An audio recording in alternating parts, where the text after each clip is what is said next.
Hello, I'm Double Moses, and, well, as you can see, we've got a bit of a mob problem.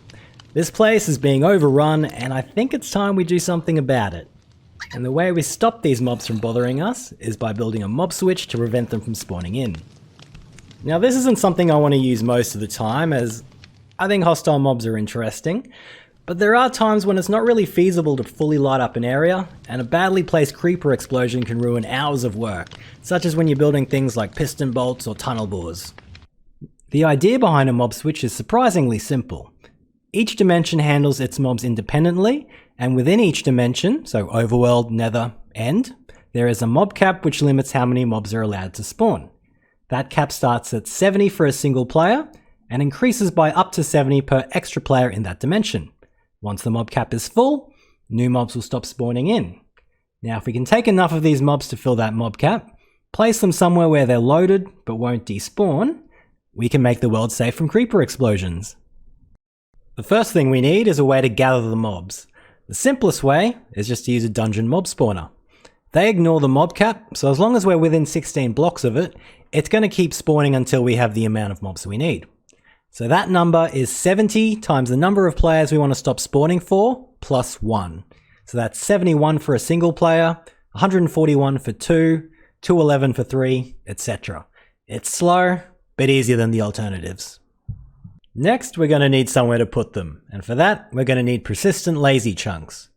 Lazy chunks are chunks around the edges of loaded areas with reduced function, and any mobs in these areas will be loaded, so they count towards the mob cap, but the game pretty much ignores their existence, so they won't despawn when they're more than 128 blocks from the player, as well as producing almost no lag. Firstly, we can make our own lazy chunks using the portal loader that we designed up last episode. Now, this is a machine that sends items back and forth through a nether portal to keep an area loaded without the player being nearby. That total area loaded is 7 by 7. Last episode we used the green 3 by 3 in the middle. Now we're interested in the yellow non-entity processing and orange non-ticking chunks around the outside. These areas do have some important differences, but for our Mobswitch, we can store the mobs in either the yellow or orange region. The other place we can find lazy chunks are around the spawn chunks. This is a 23 by 23 chunk area near the center of the overworld that constantly stays loaded. And once again, we find that the outer two rings are made up of the yellow non-entity processing and the orange non-ticking chunks. This area can be found using a mod like MiniHUD, or by using the compass, which will always point to the northwest corner of the world spawn block, which is in the center chunk of that 23 by 23 area. Of course, these chunks aren't lazy right now because we're here player loading them, so they're currently fully loaded, normal acting chunks. And that leads to a problem. If we store our mobs here and a player comes close enough to this area to fully player load it, our lazy loaded mobs are going to wake up, realize that they're more than 128 blocks from any player, and instantly despawn. This issue exists with storing mobs in a portal-loaded lazy chunk as well, but since we can choose to put that somewhere far away, we can be sure that it's unlikely that it's going to be accidentally loaded. Since the spawn chunks are usually pretty close to active areas, this can be hard to avoid. There is a solution, however, and that's using shulkers. So as you can see, I've got 71 shulkers in minecarts, and a simple rail system to flick them in between the non-ticking lazy chunks at the border of the spawn chunks and the unloaded areas. So if we just flick them into the non-ticking chunks, teleport over to this platform that's 1,000 blocks away, you can see nothing spawns in. Now if we teleport back, flick them into the unloaded chunks, then we go back to the platform. Because all of those shulkers are now in an unloaded area, they're not part of the mob cap, and the mobs instantly spawn in. So I actually think the shulker solution is the best way to do it, and the most likely to work long term, but I really don't feel like catching and moving 71 shulkers. So I found a double zombie spawner a few thousand blocks that way, and that's where I'm going to build out my Mobswitch. Now, normal mob spawner rules apply, so I've dug 2 up, 4 out to each side, and 6 below the spawner. So 2 blocks on top so that mobs don't spawn on top of the spawner, and 6 blocks down is to get the mobs far enough away, because if they're too close, they'll actually stop it from spawning in. Now I've done that to both spawners, which is really unnecessary. You only need 1, because in theory, if you do this correctly, you actually only need to spawn in the mobs once and then never again, so 1 is completely fine, and this is just overkill. That's pretty much it. So if we check our portal loading map, remembering that we want to keep all the mobs in the orange and yellow areas, so this chunk would be our orange one, these two would be yellow, then down in this tunnel, this is the green one, so we have no use for this, and in here we would build our portal loader. Just check the last episode for more details on that one. But all we would do is come down here. So get rid of all the lights so that the mobs start spawning in. Once we know we have at least 71, it doesn't matter if we have too many because mobs held in lazy chunks don't really cause any extra lag. But once that's done, we just exit through our portal, turn it on, and that's our Mobswitch set. Overall, if you have a beacon to help you dig, this shouldn't take you any longer than about half an hour. Of course, we're not done. On this channel, we always have to take things a bit too far.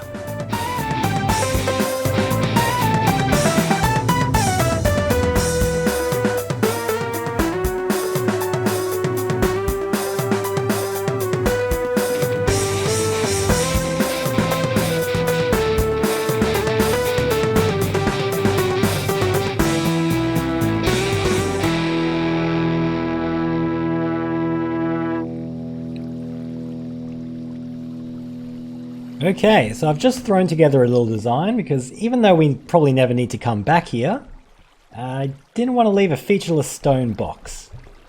So in here, we can see the spawners, and the zombies that spawn in will drop into a water stream down there and get funneled across into a little drop chute I've got in the corner.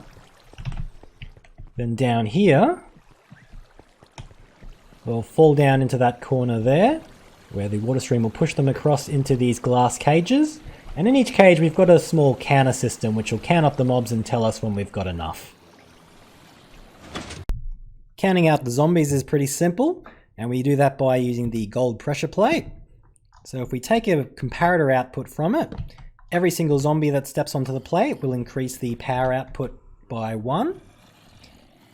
And if we only want that to turn on once there's 14 mobs on there, we can use a full cake, which when a comparator is plugged into it will output a power level of 14, and then we just plug that into the side of that comparator so that this comparator will only power once we have 14 zombies on it. And you can adjust that by changing whatever input you put into the side of it. Once we've got at least 14 zombies in the cage, this piston will retract, pulling the composter away from the comparator, which will close up a trapdoor and retract that block, which will let the zombies flow through to the next cage. Then once all the cages are full, these lights up here will turn on and stop the spawners from spawning in any more zombies. This is all completely unnecessary, and I'm pretty much just doing stuff for the sake of doing stuff, so let's get back to what's important. Now that we've got our mobs, our switch is set and ready to go. So down this hallway I've built the portal loader, but we'll turn that on from the other side. Mobs do have a slight chance of despawning if they're further than 32 blocks from a player, and that's just out of range, so I've made a convenient portal here just in case they decide to despawn before we go through. Now on the nether side, the zombies are currently unloaded, so now all we need to do is turn on the portal loader. Once an item goes through, we just got to watch for an item to come back. And yep, there we go. So now the portal loader is active and our zombies are in lazy chunks, meaning the mob switch is active. Now just remember that the mob switch only works for overworld mobs, so we do still have to keep an eye out for ghast. However, you can make a nether mob switch using a blaze spawner if you wish. Now there aren't spawn chunks in the nether, so you do have to use a portal loader for that. We do have to leave via the nether, because if we're in the overworld and try to fly away, the mobs are going to despawn before that area gets demoted to lazy chunks, and then once we're in the nether, we can't come back into the overworld until we're far enough away that we don't fully load the zombies that we've stored. Otherwise, once again, that's going to cause them to despawn. Since I built the mob switch about 8,000 blocks away from anything, accidentally despawning them should not be a problem.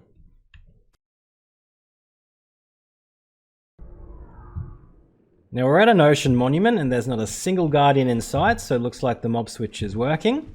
There's two reasons why we're here.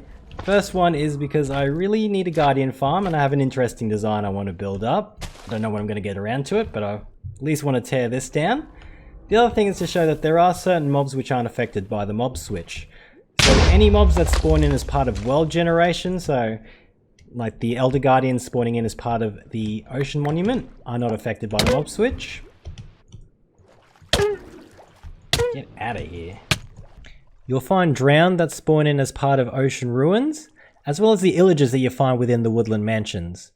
These mobs are only generated when the structure is initially created. Once you kill them, they won't reappear.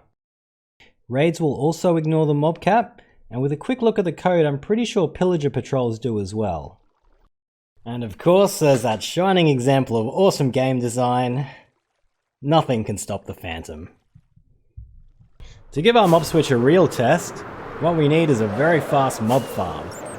So we're flying over the slime farm we did up a few episodes ago, which, if you missed, normally looks like this.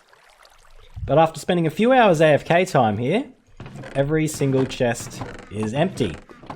So it looks like we've successfully managed to make a 0 items per hour mob farm. Excellent. If you want to turn off the Mobswitch, you can either just head back to the Mobswitch area and turn off the portal loader, or you can simply just restart the game or server, as the game doesn't remember to reload portal loaded chunks when the game starts up again. Alright, to finish off, we're in 115, which is 19W44A to be exact. And this is the new chunk loading setup that I talked about at the end of last episode. Few tweaks, but basically the same thing. So it's 2 portals perfectly aligned within one chunk. It's a bit hard to see with the rendering errors, but yes, they are within one chunk. And here in the nether, we've got the same double portal setup as well. So this is basically 2 of the 114 chunk loaders bolted together and aligned so that the north nether portal will send items to the north overworld portal, and same with the south ones, they'll be linked as well.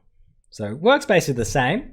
Portal will send an item through, then an item will come back, except instead of just repeatedly using the same portal, we have a hopper clock with about 32 items in it, I think. We don't need anything too exact, so our etho hopper clock is fine. But we'll send an item through north, and then 12 seconds later we'll send an item through south, and then I'll just keep alternating every 12 seconds. I ran this overnight, and the Mobswitch remains stable. And I've run a few other tests, and it does seem promising. I've still got a few edge cases and things to test out before I can say it's ready for mass production, but everything looks promising. This setup, well, it's still pretty easy to build. It's a bit more fiddly because you have to be a bit more exact with the positioning of the portals. So I'm still hoping that they change it back to the way it works in 114, where throwing an item through a portal will reset the unloading cooldown instead of it just not caring and unloading regardless. I doubt that's going to happen though, but we can hope.